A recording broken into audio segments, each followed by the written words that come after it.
Halo rekan-rekan muda, selamat bergabung di SBP on the Weekend.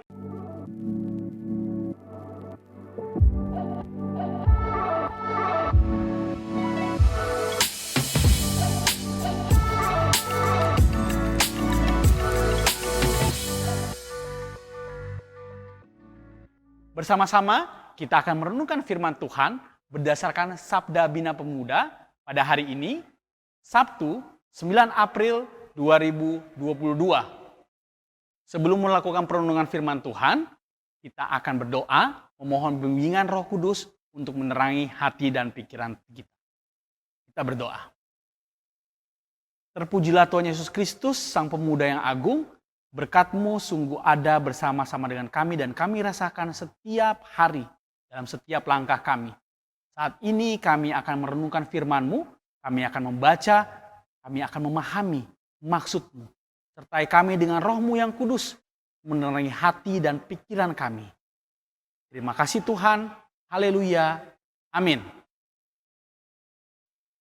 Kita akan membaca firman Tuhan berdasarkan kitab Obadja 1, ayat 17 sampai 19.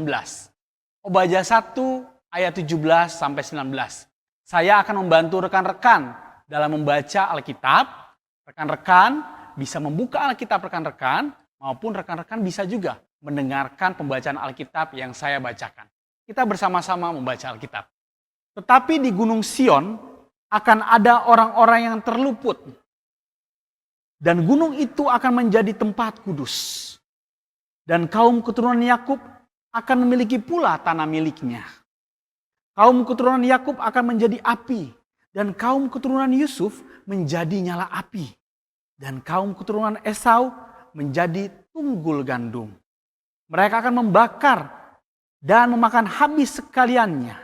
Dan dari kaum keturunan Esau tidak ada seorang pun yang terlepas. Sebab Tuhanlah yang berfirman demikian. Maka orang-orang tanah Negeb akan memiliki pegunungan Esau. Dan orang-orang daerah bukit akan memiliki tanah orang Filistin. Mereka akan memiliki daerah Efraim dan daerah Samaria. Dan suku Benyamin akan memiliki daerah Gilead. Demikianlah pembacaan firman Tuhan, terpujilah Kristus. Pembacaan Sabda Bina Pemuda pada hari ini mengambil topik renungan yaitu hati marah tapi murah hati. Saya akan membaca dan teman-teman bisa turut juga mendengarkan renungan. Kita bersama-sama mendengarkan. Pengalaman terjatuh sebenarnya adalah kesempatan berharga untuk mengenal kebaikan Tuhan yang istimewa. Akan tetapi, pikiran gelap dan kalut seringkali membutakan mata hati. Akibatnya kepanikan dan kegelisahan membuat kita menjadi terbatas dalam melihat kehadiran dan kuasanya. Yehuda memang telah jatuh karena mereka menduakan Tuhan dengan menyembah berhala dan melakukan ketidakadilan.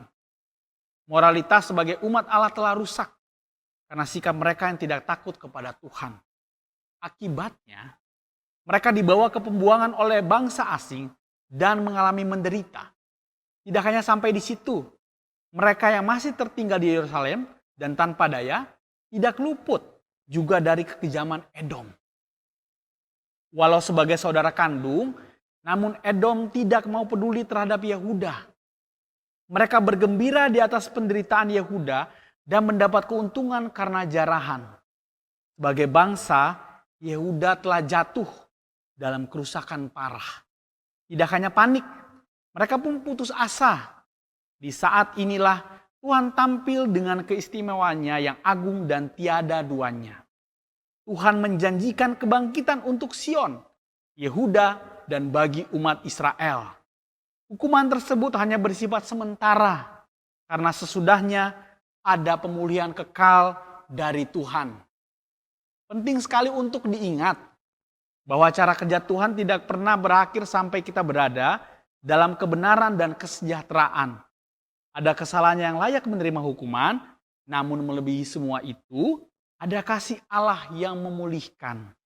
Sebab yang diinginkan Tuhan bukan kerusakan dan kebinasaan, melainkan pengharapan, keselamatan, dan kesejahteraan serta hidup kekal.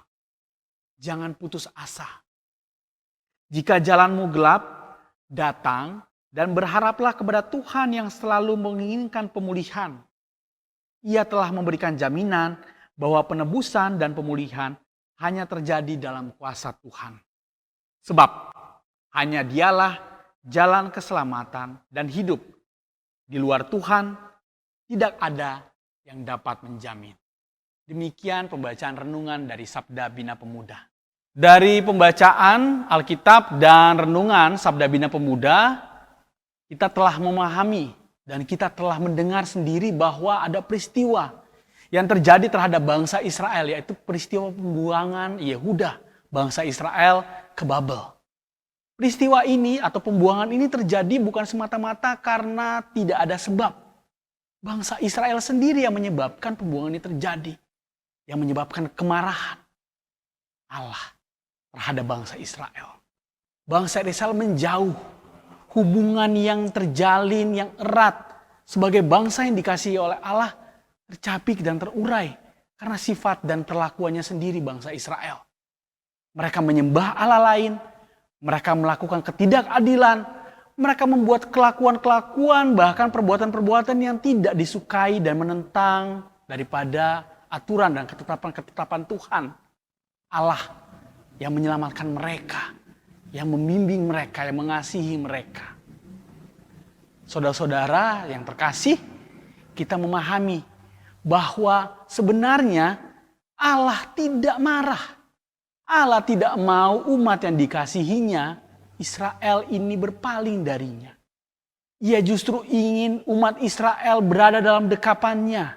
Ia justru ingin umat Israel mendapat tempat yang layak. Keturunan-keturunannya akan menjadi bangsa-bangsa yang besar. Di sini kita tahu bahwa di balik kemurahan Allah ada pemulihan yang sesungguhnya melalui kemurahan hati Tuhan yang ingin menyelamatkan kita. Berbicara tentang keselamatan, bahkan putranya yang tunggal, yaitu Allah yang hidup, Yesus Kristus, melalui karya keselamatannya, turut menderita.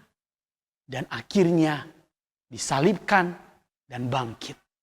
Dalam Minggu Prapaskah ini, kita pun menghayati tentang penderitaan yang dialami oleh Tuhan Yesus Kristus. Di mana ia rela menderita, ia rela turun ke dunia untuk menebus dosa umat manusia melalui nantinya karya keselamatannya di kayu salib. Pertanyaan selanjutnya bagi kita, ketika Allah telah menyelamatkan kita melalui pengorbanannya dan dosa-dosa kita dihapus, apa yang dapat kita lakukan? Apa yang telah kita lakukan dalam memaknai dan merespon keselamatan yang telah Tuhan berikan kepada kita, umat yang dikasihinya. Di dalam memaknai dan menghayati cinta kasih Tuhan melalui karya keselamatan Yesus Kristus di kayu salib, marilah sejenak kita merefleksikan diri kita. Selaku umat yang dikasihinya, apakah kita sudah mensyukuri karya keselamatan yang telah Allah berikan? Apakah kita sudah melakukan segala sesuatu hal yang berkenan dan menyatakan damai sejahtera bagi setiap orang, setiap ciptaannya, dimanapun kita berada? Jika saat ini kita masih berada dalam kegelapan, di dalam kekalutan, di dalam keresahan akibat dosa-dosa kita, perbuatan-perbuatan kita yang menjauh daripada Allah, menjauhi kehendak-kehendaknya, kita menentang ajaran-ajaran Tuhan, marilah bersama kita menyatakan diri melalui pertobatan kita. Kita menyerahkan diri kita seutuhnya kepada Tuhan dan bertobat. Kemudian tidak mengulangi lagi perbuatan-perbuatan dosa itu. Selanjutnya rekan-rekan, saya ingin mengajak rekan-rekan semuanya untuk tetap setia dan teguh pada pengajarannya. Jalan Tuhan adalah jalan keselamatan. Teguhkan hatimu di dalam kasih dan cinta Tuhan yang begitu murah hati, menerima kita apa adanya. Selamat menghayati kasih Tuhan, kemurahan Tuhan di dalam hidup kita. Kiranya renungan ini dapat memberikan manfaat dan memberikan kelegaan hati bagi kita, umat yang dikasihinya. Tuhan Yesus memberkati. Menutup renungan kita pada hari ini, mari kita bersatu dalam doa. Kita berdoa. Terima kasih Tuhan karena berkat-Mu di dalam hidup kami rasakan seutuhnya. Kemurahan-Mu di tengah-tengah hidup kami, ada bersama kami rasakan Tuhan. Kami telah mendengarkan, membaca firman-Mu. Kami bersyukur bahwa melalui firman-Mu kami dihidupkan untuk dapat menjalani hari-hari kami. Terpujilah Kristus yang telah menyelamatkan kami. Dan biarlah kami dapat menjadi agen-agen perubahan dimanapun kami berada.